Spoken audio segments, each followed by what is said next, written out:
नमस्कार, मैं हूं कनुप्रिया सत्तन और आप देख रहे हैं वीके न्यूज। कहते हैं कि लेफ्ट और राइट कभी एक नहीं हो सकते। ये वो दो ध्रुव हैं जिनका मिलन संभव ही नहीं। लेकिन सियासत में कुछ भी हो सकता है। केंद्र में पहली बार 1977 में गठबंधन सरकार बनी थी। उस वक्त जनता पार्टी के साथ राष्ट्रवादी और समाजवादी एक साथ आए थे।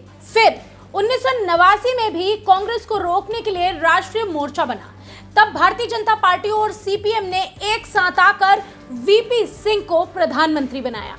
हालांकि बाद में इसी गठबंधन से बीजेपी ने अपना समर्थन वापस ले लिया। 2014 में तो सब हैरान रह गए थे जब जम्मू कश्मीर विधानसभा चुनाव में भारतीय जनता पार्टी और महबूबा मुफ्ती वाली पीडीपी ने मिलकर सरकार बनाई। इसलिए सियासत में कुछ भी हो सकता है। और अब बंगाल में भी कुछ ऐसा ही हुआ है जिसे सुनकर आपके कानों पर आप यकीन नहीं कर सकेंगे। जी हां, ममता बनर्जी को हराने के लिए बंगाल में भारतीय जनता पार्टी और लेफ्ट एक साथ आ गए। और कमाल की बात यह है कि काम भी कर गया है। ममता को इस गठबंधन ने धूल चटा दी है। सुनकर आपको लग रहा होगा कि ये एक फेक न्यूज है। बीजेपी कभी भी अपनी धूर वैचारिक विरोधी पार्टी से गठबंधन कर ही नहीं सकती। क्या ऐसा संभव है? क्या INDIA गठबंधन के साथ ही लेफ्ट वाले बीजेपी के साथ आ सकते हैं? लेकिन सियासत में कुछ भी हो सकता है, ये मैं पहले ही बता चुकी हूं। और आपको 70 और 80 के दशक के साथ ही 2014 का उदाहरण भी दे चुकी हूं। अब सुनिए पूरा मामला। दरअसल ये बीजेपी और वाम दलों के बीच कोई ऑफिशियल गठबंधन नहीं है, लेकिन हाँ, इन दोनों दल के नेता एक साथ आए और ममता का टीएमसी को सत्ता से बाहर कर दिया। लेकिन कहां?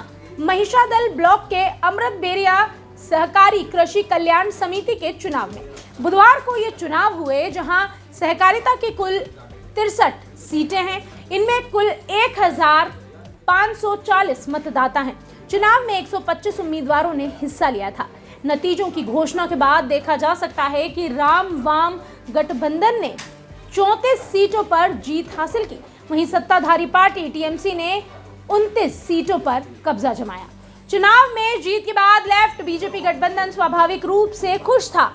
लोकसभा चुनाव से पहले ये जीत राजनीतिक हलकों में चर्चा का विषय बन गई है और सियासी हलकों में सवाल पूछे जा रहे हैं, ये कमाल कैसे हो गया? क्योंकि आगामी लोकसभा चुनाव में तो कांग्रेस, तृणमूल और लेफ्ट पार्टियां इंडिया अलायंस की साथी है, तो यहाँ इन्होंने पाला कैसे बदल लिया? तो वहां साथ है, यहाँ वो खिलाफ कैसे हो गए? तो ये माजरा है कि कोई पार्टी स्तर का आधिकारिक गठबंधन नहीं है। ये उन नेताओं के बीच का गठबंधन है जो पारदर्शिता और ईमानदारी चाहते हैं। दरअसल स्थानीय लोगों की अगर माने तो यहाँ से टीएमसी के भ्रष्टाचार के खिलाफ सबने मिलकर चुनाव लड़ा। उधर इस नतीजे के बाद अमृत बेरिया क्षेत्र के टीएमसी प्रभारी और महिषादल ब्लॉक महासचिव चित्रलाल मैती ने कहा कि सहकारी वामपंथ के कंट्रोल में थी, हमने कई सीटें बढ़ाई है। राम वाम गठबंधन ने जमीन पर लड़ाई लड़ी, हमने अकेले लड़कर 63 में से 29 सीटें जीती। इसका असर लोकसभा पर नहीं पड़ेगा। जाहिर सी बात है, लोकसभा में इसका असर नहीं पड़ेगा, लेकिन वोटर ये पूछेगा कि यहाँ लेफ्ट और टीएमसी एक साथ क्यों नहीं है? बीजेपी इतनी खराब है तो यहाँ लेफ्ट उसके साथ क्यों है? और इन सवालों के जवाब दोनों ही दलों को देने पड़ेंगे। इस पूरे मामले में आपकी क्या राय है? कमेंट बॉक्स में हमें जरूर बताएं। खबर अच्छी लगी हो तो लाइक, शेयर और सब्सक्राइब करना ना भूलें। वीके न्यूज, राष्ट्र के नाम।